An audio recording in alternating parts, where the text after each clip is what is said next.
आप सबके प्रभु यीशु मसीह नाम में जय मसीह। आज के दिन हमारे गुड फ्राइडे, जो अंग्रेजी में गुड फ्राइडे बोल जाला और भोजपुरी में जो हमारे कहे के तो शुभ शुक्रवार, असल शुक्रवार हमन के बोल जाला भोजपुरी में। और ये खास कह के सामान्य रूप से देखा जा तो ये उत्सव मनैले के दिन नहीं हो, लेकिन ये दुख, मौनता और पीड़ा से भरल दिन रहल।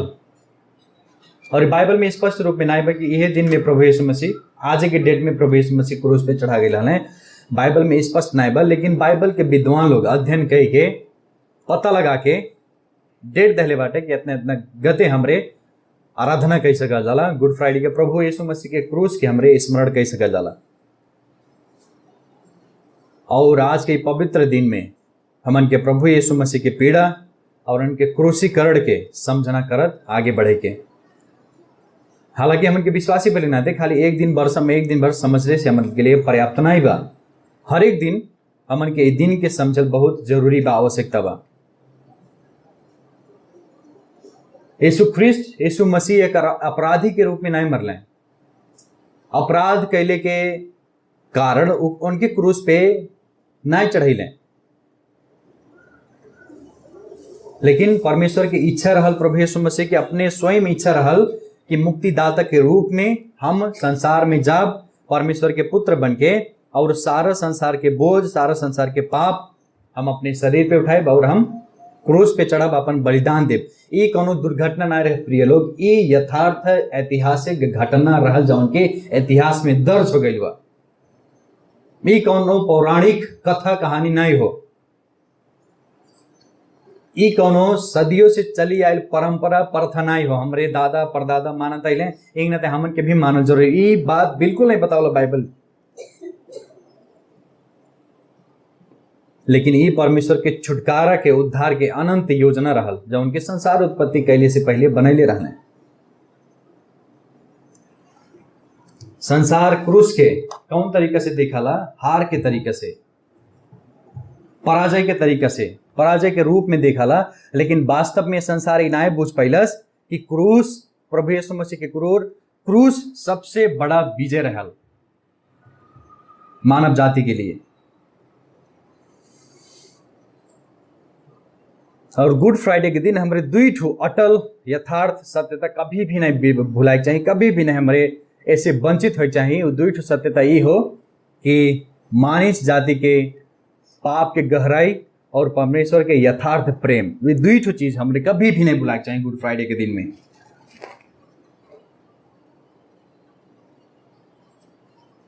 लेकिन जब हमारे संसार के धर्म के देखेंगे, संसार के धार्मिक अगुआ लोगन के देखेंगे, उस सब के अपन अलग अलग क्रूस के बारे में, प्रभु यीशु मसीह की क्रूसीकरण के विषय में अलग अलग विश्वास बा, अलग अलग धारणा बा। इस्लाम में मुस्लिम लोग ही विश्वास कर रहे हैं, इसने स्पष्ट रूप में कुरान में लिखा गई बा कि यीशु मसीह क्रूस पे ते मरबे नहीं कैले, वास्तव में क्रूसीकरण भइबे नहीं कैल बा। प्रभु यीशु मसीह क्रूस पे चढ़ाइले नहीं बाटे। मुस्लिम लोग ही मानल हैं, हिंदू लोग ही मानल हैं कि क्रूस एक आत्मिक बलिदान के उदाहरण हो, लेकिन पाप के प्रायश्चित नहीं हो। बुद्धिस्ट लोग ही मानल हैं कि क्रूस एक पीड़ा के दुख के चित्र हो, लेकिन मुक्ति नहीं हो, क्रूस के द्वारा मुक्ति नहीं मिलला। और माता परमेश्वर वाले ये बात के विश्वास करेले कि खाली क्रूस भर पर्याप्त नहीं बा, लेकिन हमन के काम भी चाहिए, सब बात दिन माने पड़ी। प्रभु यीशु मसीह के क्रूस भर पर्याप्त नहीं बा हमके उद्धार मुक्ति के लिए। और सच्चाई वाले ये माने लें कि यीशु तो पाप के लिए मरबे नहीं कैले, कैसी मर सकले? तो परमेश्वर अगर रहते हैं तब कैसी मर जही क्रूस पे। वो लोग प्रभु के परमेश्वर के ग्रहण नहीं करले, यही नाते क्रूस पे चढ़ने के भी नहीं माने।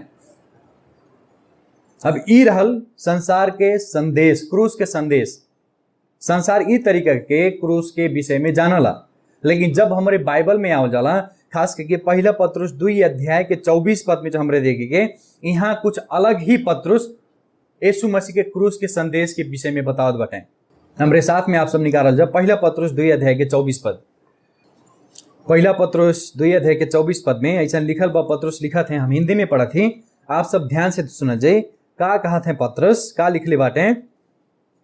हमें यह सब आप सबके मिल गई बा। पहला पत्रस 2:24 में पत्रस लिखत बाटे, वो आप ही हमारे पापों को अपनी देह पर लिए हुए क्रूस पर चढ़ गया, जिससे हम पापों के लिए मरकर धार्मिकता के लिए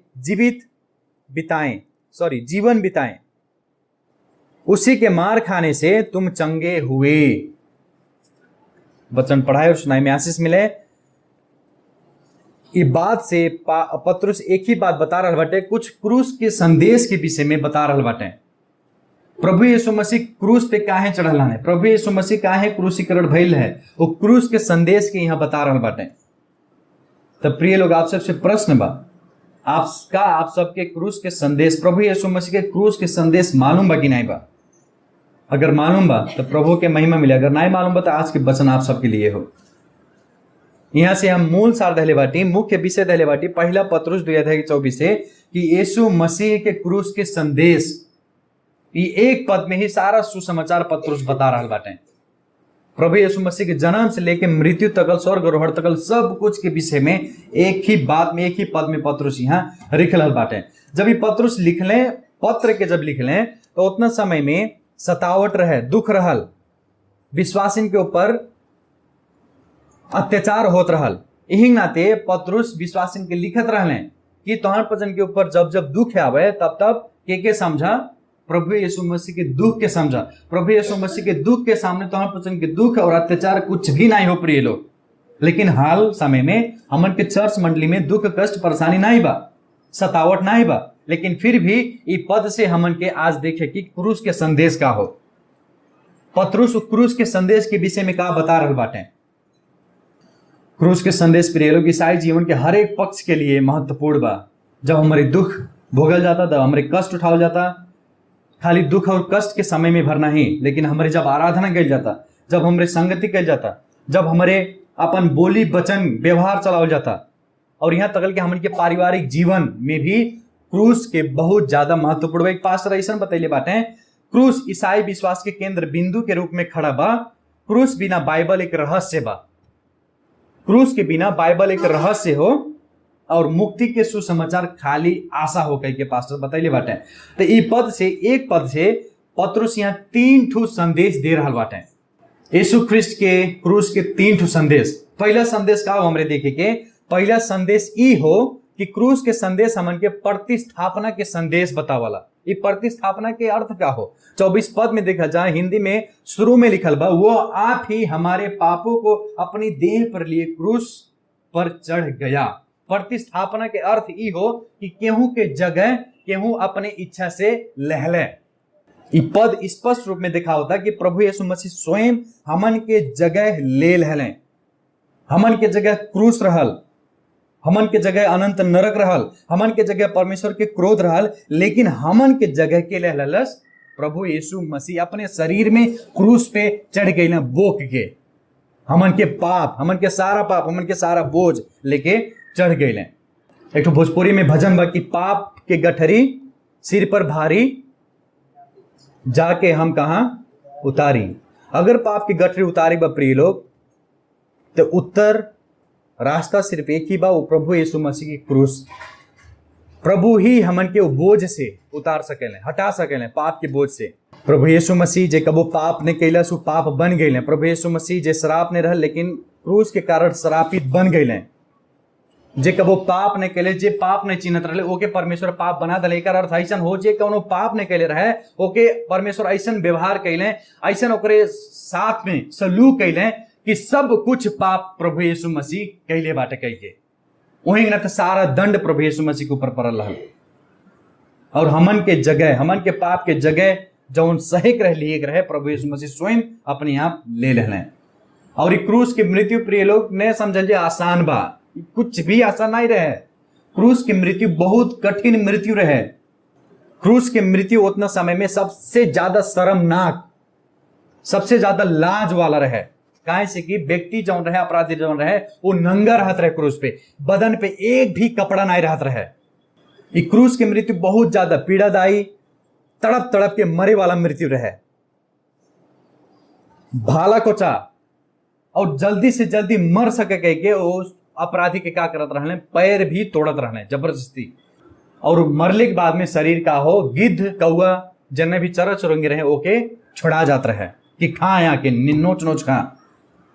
और ये प्रतिस्थापना के विषय में पटक पटक व्यवस्था के पुस्तक में, भविष्यवाणी के पुस्तक में लिखा गई भविष्यवाणी भइल है कि मसीहा आई ही हमन के पाप के बोझ उठे। जब हमारे लेवी 16 अध्याय के 20 से 22 पद में देखे कि वहाँ प्रयाश्चित के दिन के विधि विधान लिखल बा, खास 22 पद में जब हमरे देखे के उस समय में एक बोका के चढ़ा जाता रहे अपराध के लिए। क्या करत रहे वो बोका, उस सारा अधर्म के एक लास्ट ठाव में बोकेरा लई जाओ।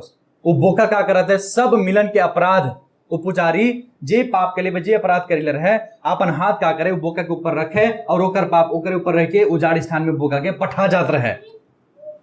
यह तरीका के चित्रण प्रभु यीशु मसीह के क्रूस भी दिखावल। ऐसा ये 53 अध्याय पर हमरे पढ़ल गए और में 3 बार लिखल बा कि प्रभु यीशु मसीह बोकल।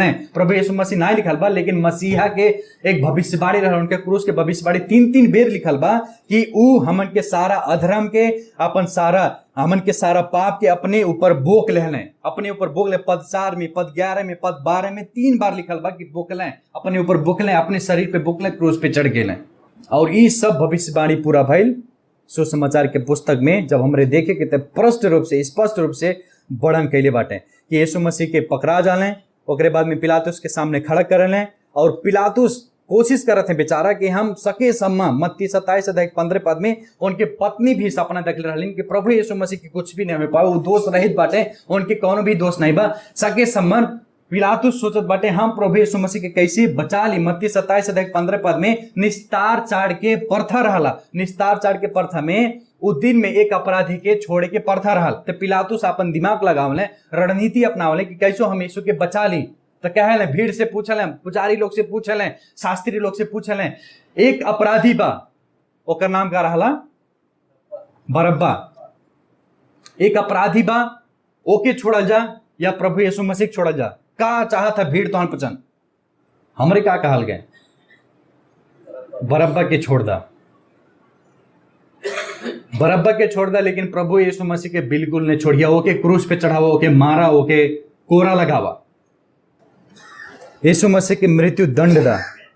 मालूम वो बरब्बा के रहे हमरे, और यह रहे प्रतिस्थापना। वो दिन बरब्बा अपराधी हत्यारा भेर रिहा नाय भइल। प्रिय लोग, हमरे भी रिहा भइल। वो दिन लाखों करोड़ों अपराधी लोग वो दिन में रिहा भइले जब प्रभु यीशु मसीह हमन के जगह ले लेने। हमरे भी बरब्बा हो जाला रहल गए, लेकिन प्रभु यीशु मसीह संसार में अले हमन के जगह बरब्बा के जगह ले लेने। प्रिय लोग, ऐसे ज्यादा बड़ा, ऐसे बड़ा कौनो भी प्रतिस्थापना नहीं बा, कौनो भी बलिदान नहीं बा। प्रभु यीशु मसीह के क्रूस से ज्यादा बड़ा कौनो भी प्रतिस्थापना नहीं बा। केहू भी जगह नहीं ले सकल हमन के पाप की, केवल यीशु मसीह ही बोले। यही नाते प्रिय लोग, आप सबसे प्रश्न बा, का आप सब अभी भी पाप में जीवन जिया जाता? का अभी भी पाप के बोझ से लदाइल बाटी? यदि आप सब पाप के बोझ से लदाइल बाटी प्रिय लोग, अभी भी समय बा प्रभु यीशु मसीह के क्रूस के देखल जा, प्रभु यीशु मसीह के क्रूस के नीचे जाए जा। वो प्रभु यीशु मसीह विश्वास योग्य बाटे हमन के पाप के बोझ से हटाए के लिए। यीशु मसीह हमन के जगह ले लेना है। और जो कुछ समय हमारे प्रार्थना करके प्रभु के धन्यवाद दिए के आप सब अपने अपने जगह फूट जाए जा कृपया करके। प्रभु धन्यवाद हो महान सर्वशक्तिमान जीवित परमेश्वर, हम आपके धन्यवाद देती। परमेश्वर के पुत्र होते हुए भी आप स्वर्ग के सिंहासन छोड़ के इस संसार में चली आवल गए। प्रभु हमन के जगह के लिए करती। प्रभु हमन के जगह इतना घिन लागत रहे, इतना डरावना रहे, इतना भयंकर रहे, पाप में जीवन जियत रह के प्रभु, लेकिन हमन के सारा पाप अपराध अधर्म के अपने शरीर पे ले के प्रभु क्रूस पे चढ़ गए और अपने आप के बलिदान के दिल के प्रभु। कितना महान प्रतिस्थापना बा प्रभु, कितना महान ये आपके बलिदान बा प्रभु। प्रभु धन्यवाद हो। और यही में हमरे खुशी मनाओ जाता प्रभु कि आप हमन के जगह ले ले के हमरे उस जगह पे अवश्य जाए वाला रह गए, लेकिन आप आके हमरे बराब्बा जैसन अपराधी रह गए, हत्यारा रह गए प्रभु, अधर्मी रह गए, लेकिन हमन के जैसन बराब्बा के आप रिहा कह दिल के प्रभु अनंत नरक से। धन्यवाद देती। धन्यवाद हो प्रभु। ये विनती और प्रार्थना हम आपके हाथ में रखती प्रभु यीशु मसीह नाश मान लेते नामेन। आप सब बैठ सकल जाला। ई रहल हमन के पहला संदेश क्रूस के संदेश। प्रभु यीशु मसीह के क्रूस का दिखावला, का बतावला कि प्रभु यीशु मसीह के क्रूस का रहल, प्रतिस्थापना रहल, हमन के जगह ले लेने। और दूसरा संदेश हमन के देखेंगे कि प्रभु यीशु मसीह के क्रूस पवित्रता के, पवित्रीकरण के संदेश हो। वह पद में देखल जा 2 पद में देखल जा लिखत बाटे हैं पतरुस, जिससे हम पापों के लिए मर करके धार्मिकता के लिए जीवन बिताएं। एक सजीलो शब्द में पतरुस कही रहल बाटे हैं, यदि केहू पाप के लिए नाय मरल बा त ऊ धार्मिकता के लिए नाय जीवन जी सकला। अगर केहू पवित्रता में जीवन जिए चाहता तो ओके पहले पाप के लिए मरल आवश्यकता बा, पाप करल छोड़े परी।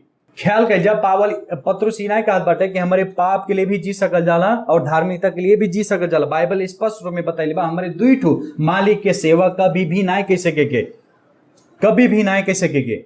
जब यीशु मसीह क्रूस पे चढ़ रहे, पाप का भइल हार गए, पाप की शक्ति जो हमन में रहे वो का भइल पराजित हो गई, पाप के हरा दहले, पाप के खील के नष्ट के दहले। प्रभु यीशु मसीह अपने क्रूसीकरण में, अपने क्रूस में, अपने बलिदान में, अपने कांटे ठोकले हाथ से मृत्यु, पाप सब कुछ परमेश्वर नष्ट के दहले उनके क्रूसीकरण में। प्रभु यीशु मसीह के क्रूस इस संदेश देला कि परमेश्वर के पुत्र अपने बलिदान के द्वारा, अपने क्रूस के द्वारा हमन के पाप से का कैले बाटे, अलग कैले बाटे, पाप की शक्ति से, पाप के राज्य से हमन के निकाल दिले बाटे। लेकिन फिर भी हमन के देखा जाए कितने विश्वासी लोग बाटे अभी भी पाप में जीवन जिए के चाहे लें, पाप में जीवन जिए के लिए आनंद मनावे लें, पाप में ही रह के खोजे लें। 1982 की बात हो, जब दूसरा विश्व युद्ध घटला, वही समय के बात हुई।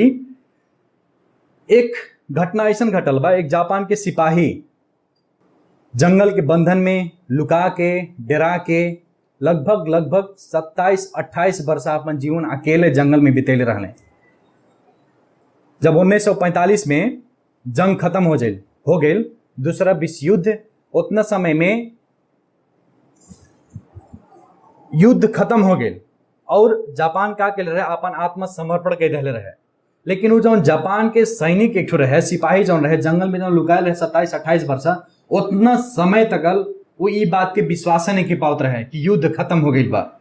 वो विश्वास नहीं के पावत रहे कि जापान देश युद्ध में आत्मसमर्पण के दहले बा। वैसे कह के आज भी कितने विश्वासी लोग अभी भी पाप के बंधन में, पाप के जंगल में रह के मन पर आवले, उस सबके अभी भी विश्वास नहीं होला कि पाप के ऊपर प्रभु यीशु मसीह विजय हो गई बाटे, शैतान के ऊपर प्रभु यीशु मसीह विजय हो गई बाटे। वो जौन युद्ध रहल प्रभु यीशु मसीह जीत गई बाटे, हमन के उद्धार करता, मुक्तिदाता, क्रूस पे ही जाके सब कुछ विजय हो गई बाटे, सब कुछ हमें अलग कह दिल बाटे। ये बात के हमारे विश्वास नहीं के पावल जाला कितने विश्वासी लोग, और यही नाते पाप में हमरे मरल जाला। पावल कहते हैं पाप में, पतरुस कहते हैं पाप में नहीं, विश्वासी पाप में नहीं मरले, लेकिन कह में पाप के लिए मरले। शब्द के ख्याल कही जा, अगर केहू पाप में मरल बस समझ लिया जो वो अभी तक विश्वासी ही नहीं हो। पतरुस कहत बाटे विश्वासी लोग पाप में नहीं मरले, लेकिन पाप के लिए मरले। जैसे कि कौनो व्यक्ति की मृत्यु जब हो जाला तो व्यक्ति कुछ महसूस नहीं कर पाए, कुछ सूंघ नहीं पाए, कुछ बोल नहीं पाए, कुछ उत्तर नहीं दे पाए। वैसे कह के अगर कौनो भी विश्वासी पाप के लिए मरल बा तो पाप के कहल कब्बो सुनबे नहीं करी, पाप और कब्बो जइबे नहीं करी, वो पाप के लिए सदा के लिए मर गई बा। प्रभु यीशु मसीह यह बना दे बाटे हमन के, अब हमरे पाप में जीवन नहीं बिता सकल जाला। पतरुस कहत बाटे इस शक्ति केवल प्रभु यीशु मसीह के क्रूस से आवाला। और पावल रोमी 6:11 में लिखले बाटे ऐसे ही तुम भी अपने आप को पाप के लिए तो मरा, परंतु परमेश्वर के लिए मसीह यीशु में जीवित समझो। जे भी प्रभु यीशु मसीह की विश्वास कर रहा था वो पाप के लिए मर जाता, लेकिन प्रभु यीशु मसीह में परमेश्वर के लिए जीवित रहा था, यानी कि धार्मिकता के लिए, यानी कि पवित्रता के लिए वो विश्वासी अब जिया था, वो व्यक्ति अब जिया था। और ये धार्मिकता पवित्रता हमारे अपने से पर्याप्त नहीं के लिए बाटी विश्वासी लोग, हमारे काम के द्वारा, हमारे संगति के द्वारा, हमारे प्रार्थना के द्वारा, हमारे वचन प्रचार के द्वारा, गीत भजन गैले के द्वारा हम ये धार्मिकता पवित्रता बिल्कुल ना पहले बाटे। लेकिन प्रभु यीशु मसीह के जन्म से लेकर मृत्यु को एक एक सेकंड जितना भी प्रभु यीशु मसीह जीवन जिये वो सब हमन के धार्मिकता के लिए रहल। उनके एक एक काम के द्वारा, उनके जीवन के द्वारा ही हमारे धर्मी बनल बाटी, हमारे पवित्र बनल बाटी। हमन में कुछ भी नहीं बा धर्मी और पवित्र बने के लिए। और वह पवित्रता में दिन प्रतिदिन बढ़ते जाएगा। वह पवित्रता में पत्रुस का हाथ बढ़ते बढ़ते जा, तो हम पचन एक बार पवित्र बना गईला, अब बढ़ते जा, तो हम पचन एक बार धर्मी बना गईला, अब धार्मिकता में बढ़ते जा। जब प्रभु यीशु मसीह बपतिस्मा होला, यूहन्ना के द्वारा जब प्रभु यीशु मसीह बपतिस्मा लेहे खोजल है, तब यूहन्ना का कहले मीना ही कहले है तेरी काम तो तोहर जुतो उठैले योग्य कि नहीं बाटी, हम तो कैसे, बल्कि हमें तो से बपतिस्मा लेके चाहिए। तब प्रभु यीशु मसीह 3:15 में कहल बाटे, मत्ती 3:15 में कि अभिन के लिए तो ऐसे ही होएगा, काहे से कि हमें यह रीति से सब धार्मिकता के पूरा कैल उचित बा। देखल गए प्रभु यीशु मसीह यहाँ पद में ध्यान दिया, जब प्रभु यीशु मसीह का कहत बाटे यह रीति से हमन के जीवन जिए वाला जगह पे प्रभु यीशु मसीह जियले, हमन के मृत्यु मरे वाला जगह पे प्रभु यीशु मसीह मर गए, और यह काम के द्वारा हमारे परमेश्वर के सामने दोष रहित ठहराइल बाटी, धर्मी ठहराइल बाटी। हई व्यक्ति में दोष नहीं बा, प्रभु यीशु मसीह में जी विश्वास कैले बा ये बात बता रहा बाटे, और वह व्यक्ति ही केवल पवित्रता में दिन प्रतिदिन बढ़ सकल। प्रिय लोग, वह व्यक्ति ही बढ़ सकल और दूसर कौनो भी नहीं बढ़ सकल। जे पाप के लिए मरल बा वह बढ़ सकला, जे पाप में मरल बा वो नहीं बढ़ सकला पवित्रता में, धार्मिकता में। एक नाते प्रिय लोग, आप सबसे हमारी विनती बा, जब जब आपके पाप करे की इच्छा होता, प्रलोभन होता, तब तब आप प्रभु यीशु मसीह के बलिदान के समझ जा, प्रभु यीशु मसीह क्रूस के समझ जा कि हमारे लिए कितना भयंकर दुख सहल है। हमारे पाप के लिए प्रभु यीशु मसीह अपन प्राण के बलिदान दे दिले, अपन हाथ और पैर में कीला ठोकवैले और मार गए प्रभु यीशु मसीह हमारे पाप के लिए। ये बलिदान के समझल जा, आपके उत्साह मिले पाप से भागे करतीन और इतने बनाए, लेकिन उनके महान उद्धार के समझल जा। जैसे हम पिछले हफ्ता भी बतैले रहली, प्रभु यीशु मसीह के उद्धार और मुक्ति कौनो सामान्य काम नहीं हो, सृष्टि के सबसे महिमित काम हो प्रभु यीशु मसीह के उद्धार और मुक्ति। यहाँ तक कि सृष्टि के काम से भी महिमित काम अगर कुछ भइल बा, त्रिएक परमेश्वर के उद्धार और मुक्ति के काम। यही नाते हिब्रू को लेखक बतैले बाटे कि उद्धार महान उद्धार, सामान्य उद्धार नहीं हो। आओ जा हमरे एक बेर प्रार्थना करेंगे कि प्रभु पवित्र आत्मा परमेश्वर हमन के फिर पाप में जीवन न जी के, बल्कि धार्मिकता और पवित्रता में बढ़े के सहायता करें। आओ जब फिर से हमारे अपने अपने जगह पे उठ जाएंगे। प्रभु आप सर्वशक्तिमान विराजमान सिंहासन पे विराजमान परमेश्वर, हम आपके धन्यवाद दी थी। आप सचमुच में हमन के पाप अपने शरीर में बोक के, हमन के बोझ के हल्का करके क्रूस पे चढ़ के, ताकि हमारे धार्मिकता के लिए जी सकल जा, ताकि हमारे अपने आप के पाप के लिए मरल समझ के धार्मिकता के लिए, पवित्रता के लिए जी सकल जा प्रभु। और अवश्य जे भी विश्वासी हो, जे भी आप में बा परमेश्वर पिता, वो हमेशा हमेशा पवित्रता में, धार्मिकता में बढ़ते रहे, वो पाप में ना बढ़े प्रभु। और हमारे पाप न कैल जा, पाप की ओर न जाए जा। यही नाते हम विनती करत ही पवित्र आत्मा परमेश्वर कि हमन के इ पतित शरीर में आप काम कैल जा और अगुवाई कैल जा, हमरे पाप की ओर न जाए जा प्रभु, लेकिन पाप से भागा जा। काहे से कि एकर मूल्य बहुत महंगा पड़ल बतरिए परमेश्वर के लिए। हमन के तो कुछ भी नहीं पड़ल प्रभु, कुछ भी चुकाए के नहीं पड़ल, लेकिन आप सब कुछ चुका दिल गए, अपन इकलौता पुत्र के संसार में पठा दिल गए और पाप के लिए बलिदान कर दिल गए। जे कबो पाप नहीं कैले ओके आप पाप बना दिल गए। जौन व्यक्ति के कोनो भी श्राप नहीं रहे व्यक्तित्व के प्रभु, उनके प्रभु यीशु मसीह के परमेश्वर आप श्राप बना दिल गए और क्रूस पे टांग दिल गए। धन्यवाद, कितना महान योजना बा आपके परमेश्वर पिता, धन्यवाद देती। हमने निरंतर आपके धार्मिकता में, पवित्रता में आगे बढ़ते रह जा प्रभु, और पाप से अलग हो जा प्रभु। दिन प्रतिदिन पाप के प्रति हमारे गंभीर हो जा प्रभु। धन्यवाद हो परमेश्वर पिता। सारा विनती और प्रार्थना हम आपके हाथ में रखती प्रभु यीशु मसीह नाम मांगे थी, आमीन। आप सब फिर से अपने अपने जगह बैठ सकल जाला। पहला पत्रुस 2:24 से हमारे यीशु मसीह के क्रूस के संदेश के देखल जाता। हमें 3 संदेश पत्रुस बतैले बाटे। हमारे पहला संदेश देखल गए कि प्रभु यीशु मसीह के क्रूस का हो, प्रतिस्थापना के संदेश हो, और दूसरा में हमारे देखल गए प्रभु यीशु मसीह के क्रूस के संदेश का हो कि पवित्रता के संदेश हो, और तीसरा और अंतिम संदेश हमारे देखे के कौन संदेश हो, ये पुनर्स्थापना के संदेश हो। पुनर्स्थापना के संदेश हो। प्रिय लोग, ये शब्द थोड़ा बड़ा बड़ा बा, लेकिन आप सबके हम समझाए के प्रयास करत ही। अवश्य हमें यहाँ सब आप सब समझल जाता, बुझल जाता। 24 पद में देखा जा, अंतिम में 24 पद के अंतिम में पत्रुस लिखत बाटे, उसी के मार खाने से तुम चंगे हुए हो। केकर मार खैले से? प्रभु यीशु मसीह के मार खैले से हमरे का भइल बाटी? चंगा भइल बाटी। चंगा के अर्थ का हो? चंगा के अर्थ शारीरिक रोग से छुटकारा पहले के अर्थ है वाला। लेकिन पत्रस जब यहाँ लिखत बाटे विश्वास इनके शारीरिक चंगाई के विषय में बिल्कुल नहीं लिखत हैं। यद्यपि प्रभु यीशु मसीह हमन के शारीरिक रोग से भी का सकल है, छुटकारा दे सकल, उनकी इच्छा हो। लेकिन जब ई पद के लिखत हैं, दिमाग में उनकी ई बा कि हमन के शारीरिक रोग नहीं, लेकिन आत्मिक रोग। कौन रोग हो? पाप के रोग। पाप के रोग से हमरे का भइल बाटी? चंगा पाइल बाटी, छुटकारा भइल बा। कैसी? प्रभु यीशु मसीह के छोट कैले के कारण, प्रभु यीशु मसीह के कोड़ा खैले के कारण, प्रभु यीशु मसीह के गोड़ हाथ में पैर में काटी ठोकैले के कारण हमारे का भइल बाटी? चंगा भइल बाटी।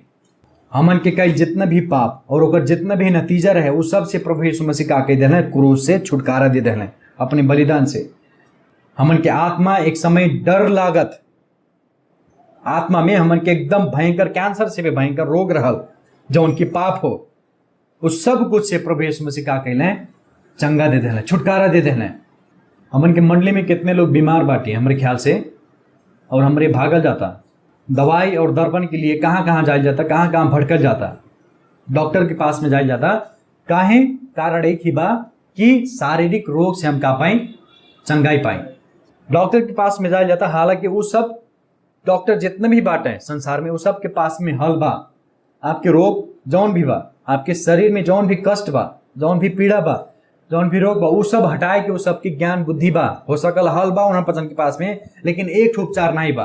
पाप के उपचार करे के दवाई दर्पण वो सबके पास में नहीं बा। वो केवल हमन के यीशु मसीह डॉक्टर के पास में बा।